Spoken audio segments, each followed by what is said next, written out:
একই পরিবারের তিনজনই পুলিশ, সেই বাড়িতে রাতের অন্ধকারে ভয়াবহ চুরি। একই পরিবারে তিনজনই পুলিশে কর্মরত, আর সেই বাড়িতে রাতের অন্ধকারে ভয়াবহ চুরির ঘটনায় চাঞ্চল্য ছড়িয়েছে। পাশাপাশি একই রাতে ওই পুলিশ পরিবারের পাশে আরও একটি বাড়িতে চুরির ঘটনা ঘটেছে। শুক্রবার গভীর রাতে ঘটনাটি ঘটেছে গাইঘাটা থানার উত্তর বকচেরা 1 নম্বর টালি কারখানার এলাকায়। খবর পেয়ে গাইঘাটা থানার পুলিশ এসে তদন্ত শুরু করেছে। পরিবারের অভিযোগ, দুষ্কৃতীর দল রাতের অন্ধকারে বাড়িতে ঢুকে স্প্রের মতো কিছু ছড়িয়েছিল। সেই কারণেই বাড়িতে থাকা পরিবারের সদস্যরা কেউ টের পাননি। সূত্রে জানা গিয়েছে, ওই পরিবারের এক পুলিশ কর্মী রাজ্যের এক মন্ত্রীর নিরাপত্তা রক্ষীর দায়িত্বে রয়েছে। বাকি 2 সদস্য বনগাঁ পুলিশ জেলায় কর্মরত। রাতে পরিবারের 3 পুলিশ কর্মী সদস্যই বাড়িতে ছিলেন না। শনিবার সকালে চুরির খবর পেয়ে বাড়িতে ছুটে আসেন তারা। পরিবারের বক্তব্য, চোরের দল তালা ভেঙে ঘরে ঢুকে আলমারি শোকেস ভেঙে লণ্ডভণ্ড করে ঘরের জিনিসপত্র। পুলিশ কর্মী শান্তনু দাস জানান, প্রায় 200 গ্রামের মতো সোনা গয়না নিয়ে চম্পট দিয়েছে চোরের দল, যার আনুমানিক বাজার মূল্য প্রায় 12 থেকে 13 লক্ষ টাকা। আলমারি ভেঙে দুষ্কৃতীরা সব কিছু নিয়ে গিয়েছে। একই রাতে প্রতিবেশী রাখি বিশ্বাস নামে এক মহিলার বাড়িতেও চুরির ঘটনা ঘটে। সকালে রাখি দেবী ঘুম থেকে উঠে তিনি দেখেন তার বাড়িতেও চোরের দল এসে তালা ভেঙে ঢুকে তাণ্ডব চালিয়েছে। তার দাবি 2 লক্ষ টাকার সোনা, টাকা পয়সা নিয়ে গিয়েছে। তিনিও গাইঘাটা থানার দ্বারস্থ হয়েছে। 2 ক্ষেত্রে দুষ্কৃতীরা স্প্রে জাতীয় কিছু ছড়িয়েছে এই চুরির ঘটনায় ঘটিয়েছে বলে অভিযোগ এনেছে পরিবারের সদস্য। পুলিশ ঘটনার তদন্ত শুরু করেছে। প্রসঙ্গত, গাইঘাটা থানা এলাকার উত্তর বকচরা 1 নম্বর টালি কারখানা এলাকায় বেশ কিছুদিন ধরেই বেড়েছে বহিরাগত ছেলেদেরও আনাগোনা। সম্প্রতি দুষ্কৃতিমূলক কার্যকলাপ, মারামারি সহ একাধিক ঘটনা ওই এলাকায় ঘটেছে।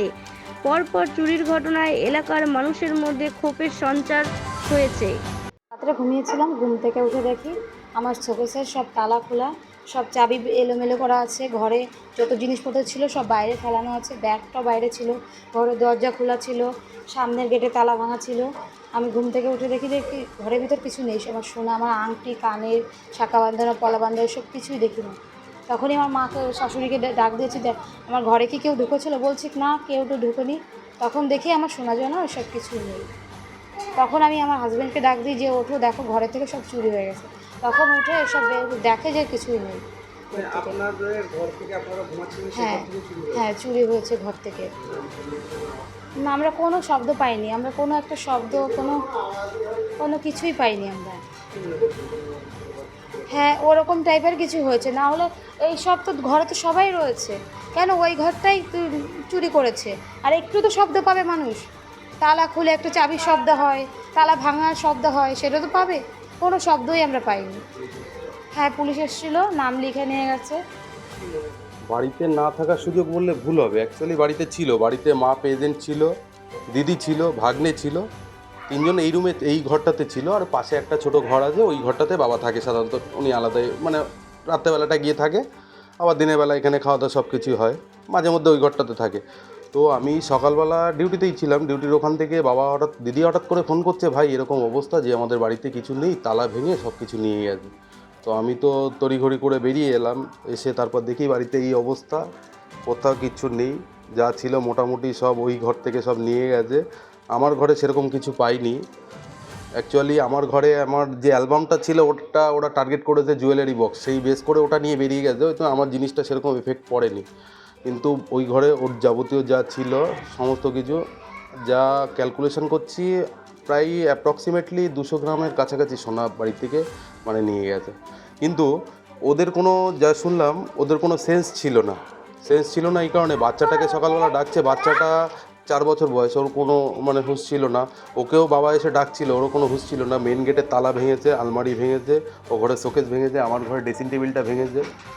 তো ভাঙার পরে ইভেন ওর যে ইউনিফর্ম, আমি দিদি দুজনই পুলিশে আছি, তো ও ডিউটিতে ছিল, ডিউটি করে কালকে ফিরেছে, আমি ডিউটিতে ছিলাম। ওর ইউনিফর্মটা নিয়ে গিয়ে বাইরে ফেলেছে, ওর ফোনটা নিয়ে গিয়ে বাইরে ফেলেছে। হয়তো কী মনে হয়েছে জানি না, যেই করুক না কেন সচেতনভাবে করেছে যে ফোনটা নিয়ে গেলে পরবর্তীকালে প্রবলেম হতে পারে, ফোনটা নিয়ে গিয়ে বাইরে ফেলেছে। আর সমস্ত কাগজপত্র এলোমেলো, এইটা যা ক্যালকুলেশন করছি আমরা, কারণ 2-2:30 পর্যন্ত থাকে, এইটা মোটামুটি 2:30-3টের দিকে সম্ভবত। দেখুন, মনে হচ্ছে বলতে আমার অনেকগুলো কথা বলার আছে। আমার এখানে রিসেন্টলি খুব অ্যান্টি সোশ্যাল অ্যাক্টিভিটিস বেড়েছে, যেটা বড়োবাবুকে আমি নিজে ফোন করে বিগত দিনে একটা জিনিস জানিয়েছিলাম, লোকাল গাইঘাটা থানার বড়োবাবুকে, যে রিসেন্টলি যাই না এখানে, আমরা তো দেখেন বাইরে থাকি, আমাদের প্রফেশন এরকম যে কর্মসূত্রে আমাদের বাইরে থাকতে হয়, ফ্যামিলির সঙ্গে ডিটাচ, ফ্যামিলি পুরো তাদের উপরই ছেড়ে দিতে হয়, তো তাদের উপর ছেড়ে দিতে হয়। তো সেইখান থেকে শুনলাম যে একটা গুলি চলেছে। তারপর দিনই সকালবেলা কী হলো, আমার বাড়ির সামনে একটা আর্মস রিকভারি হলো, ওই বাচ্চাটাই, দিদির ছেলেটা 4 বছর বয়স, ও একটা আর্মস পেলো। আমি থানাকে ইনফর্ম করলাম, কারোর সঙ্গে আমার কোনো বিবাদ না, কিছু না, আমি সবার সঙ্গে নর্মালি মিশি। তো তাকে আমি বড়োবাবুকে জানালাম, বড়োবাবু জানানোর পরে ফোর্স পাঠালেন। পরে বড়োবাবু আমাকে বললেন যে ওটা একটা এয়ার গান ছিল। যাই হোক, অত ডিটেলসে আমি যাব না, কী ছিল না ছিল উনি জাস্টিফাই করে বলতে পারবেন, আমি তো যেহেতু দেখিনি আমি বলতে পারবো না।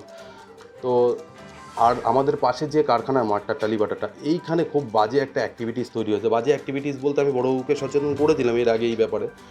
রাত 2টো নেই, 2:30 নেই, 3টে নেই, আউটসাইডের ছেলে, ধরেন একটা লোকাল ছেলে আমার এলাকায় ঢুকলো, আমি কিন্তু তাকে জিজ্ঞাসা করতে পারবো, ভাই কেমন আছিস কি, কিন্তু আদার্স ছেলে একটা আসলে তাকে আমি শুনতে পাচ্ছি না যে তোর বাড়ি কোথায়, কোথা থেকে এসেছিস।